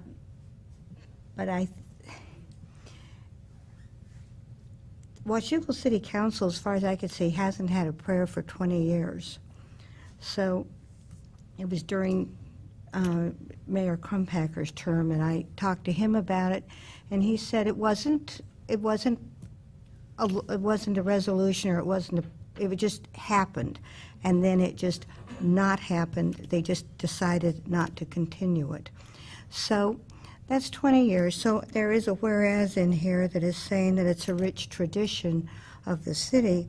Well, it's not a recent rich tradition of the city. I will be uncomfortable with it if this passes.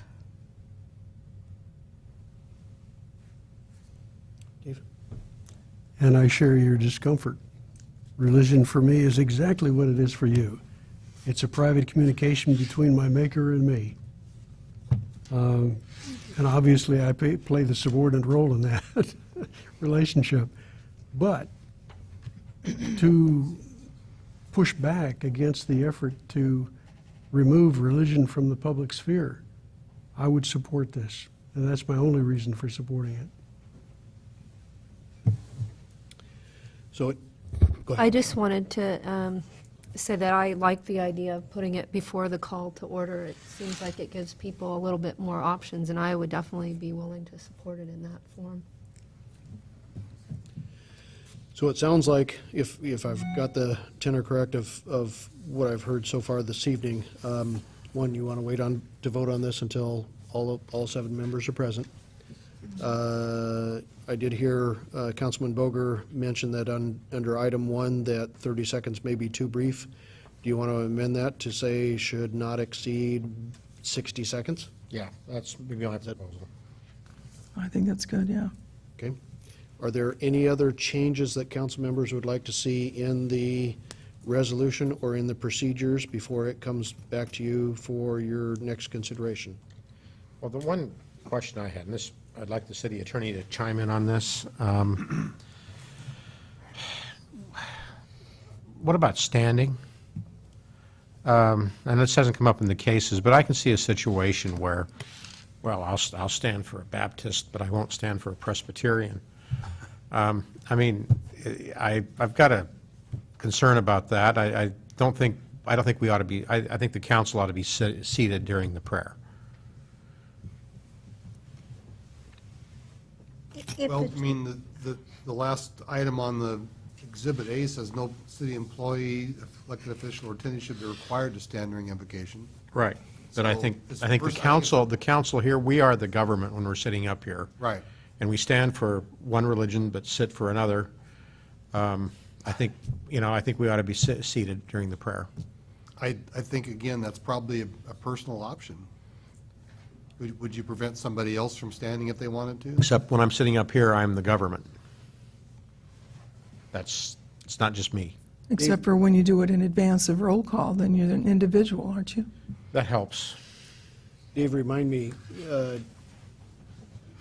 for some reason, I seem to remember a caution from somebody that may have been from municipal research that the suggestion was made to do it when seated, not so much for the council, but I believe for the public, or for anyone that doesn't want to feel like they're going to be ostracized because they're sitting, not standing.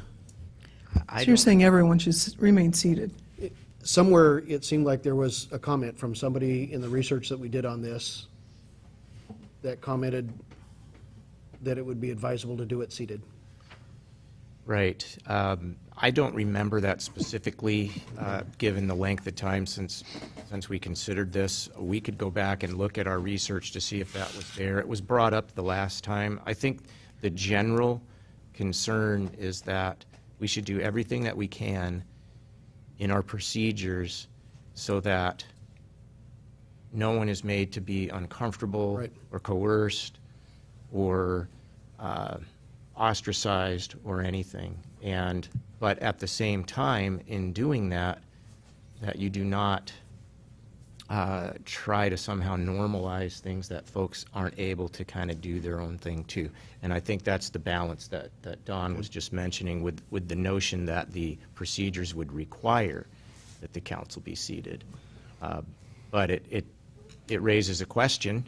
I think this matter is going to be subject to scrutiny wherever it happens, and there'll be cases that will continue to come up. Someone will challenge someone somewhere. It will continue, and what Don and Scott have packaged for us is their best attempt in reading through the cases, a body of procedures that inoculates us as much as possible while if it is the wish of the council to do this. We could research that particular question if you would like us to. I also heard that item 1 on the exhibit, which is there shall be available one invocation on the agenda, I heard 2 council members talk about adjusting that, maybe 3 council members talk about adjusting that, and that the county potentially has a model for us to look at. We do have the county's documents, and I know that our attorneys reviewed those and considered those in crafting the document that we have. One of the takeaways from the Grease case, this was not my writing, but some legal scholar written, it says the officials on the body may also join in the prayer by bowing their heads or showing other signs of religious devotion, such as crossing themselves. So I don't think we should dictate that you have to stand, you could have to sit, or genuflect. I think that's an individual choice that any council member should have. Okay, Joe? I'm perfectly good with all of us seated, the audience and us. I don't have a problem with that at all, just for the record. What if someone wants to stand, though? I don't mind if they stand. Okay. And somebody that does the invocation may ask us to stand. That's, again, I think that would be up to the individual It's an group. individual. I think it should be left up But to the individual. sometimes in church, we're standing, sometimes we're sitting. There's no regulation that says you have to stand or sit. Well, my problem is, I'm really conflicted on this. I mean, I've changed my mind on this. You know, when this came up about a year ago, I told, Connie Joe that, my own religious background is such that I was brought up in a conservative church, but it taught that you pray with people of your own faith, and you really shouldn't pray with others. And, it was not a new age or any kind of church like that at all.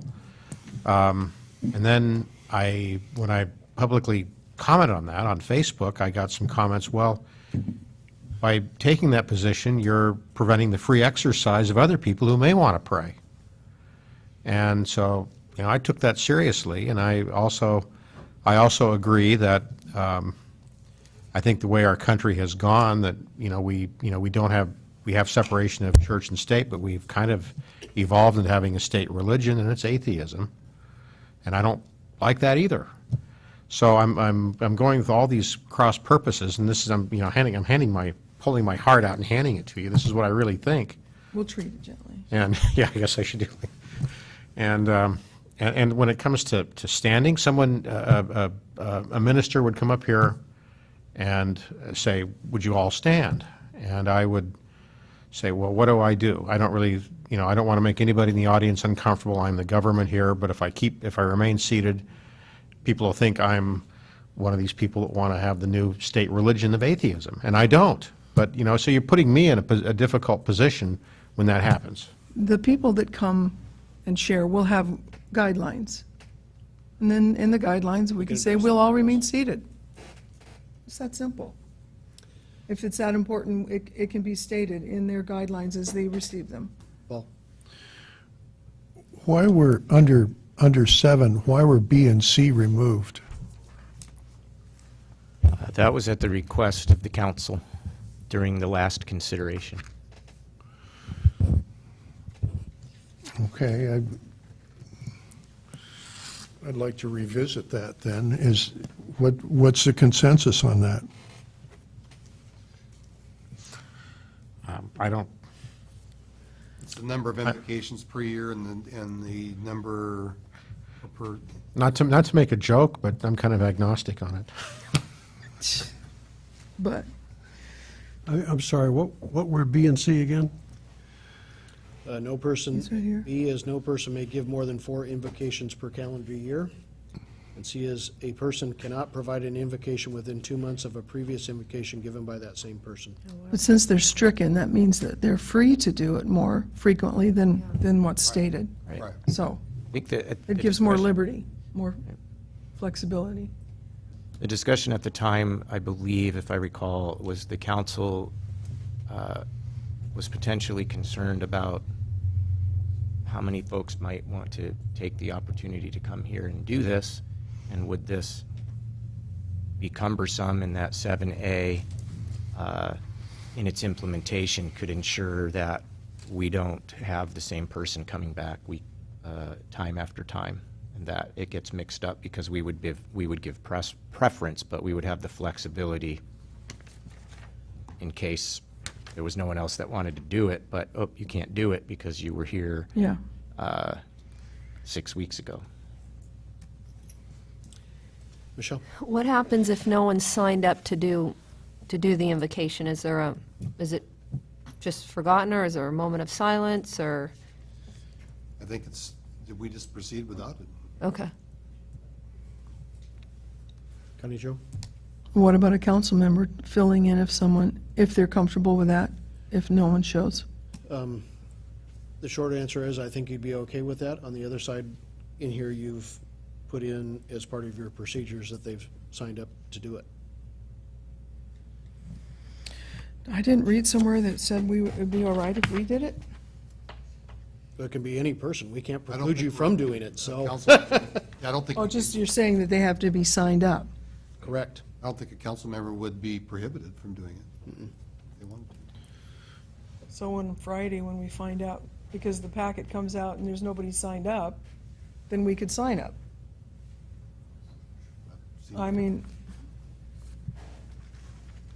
those are all things up to us to work out anyways. I think so. Dave? I see no reason why any council member couldn't fill in or fill the void on an ad hoc basis. I don't think that's it's under discussion. I don't think that's an option. I think any of you would probably be right to sue us if we tried to stop you from doing that. So I believe it would be totally discriminatory for us to tell you that as elected council members, you can't Well, that's, offer an invocation, so. I'm suggesting that we have the opportunity to step in to fill the void if nobody shows up. Well, he's just, of course, he's just responding to your comment about you're not signed up. I mean, we need to have some sort of exception to that. If no one's signed up for it.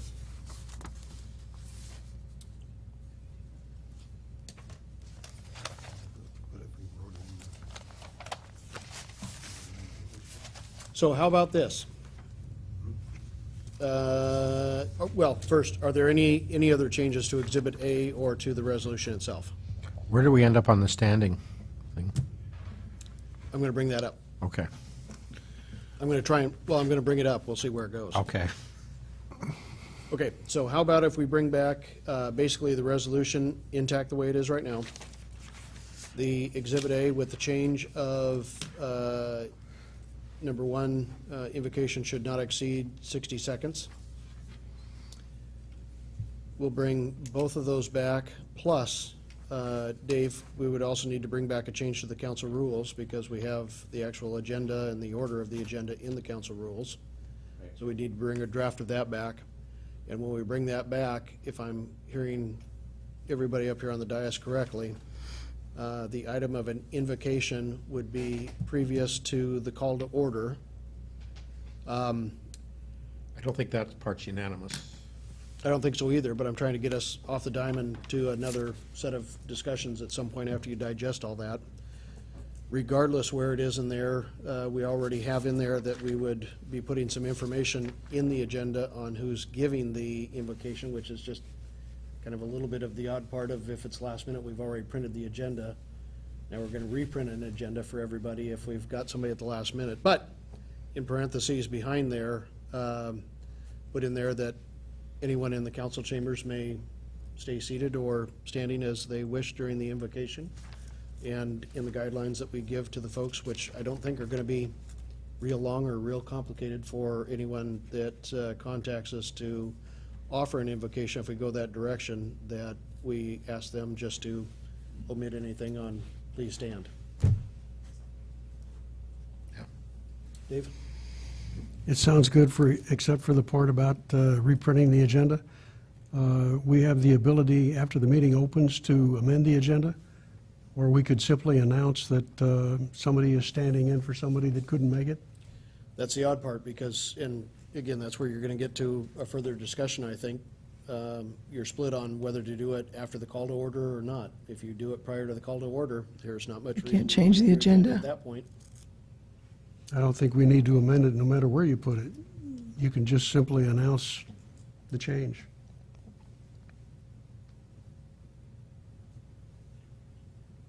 What about just putting a deadline if no one's signed up by a certain date? Well, let me tell you what's been running around in my head, which is really scary. Not. You said.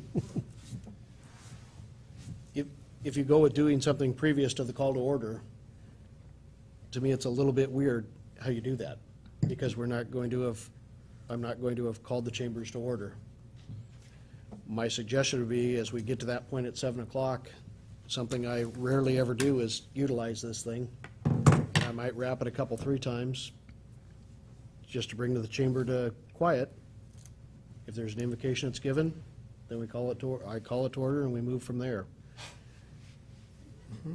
I don't want to complicate this thing. I also don't want to make it weird to where we're putting additional focus on something that some members of the council may be uncomfortable with us having anyway.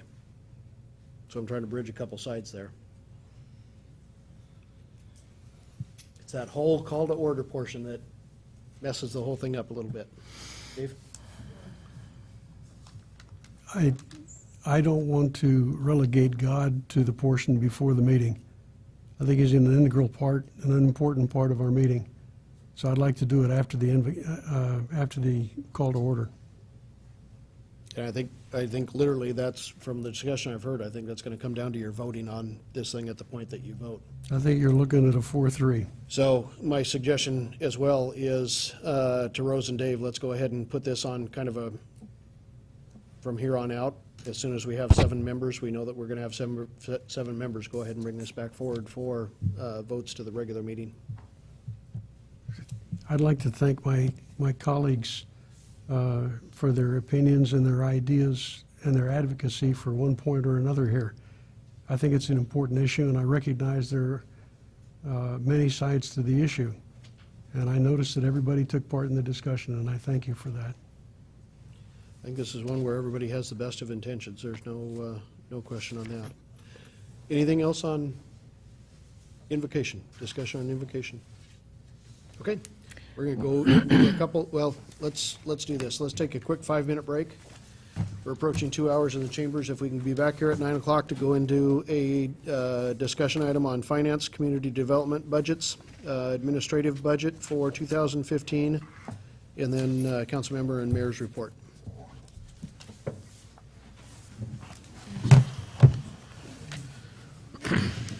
Awesome.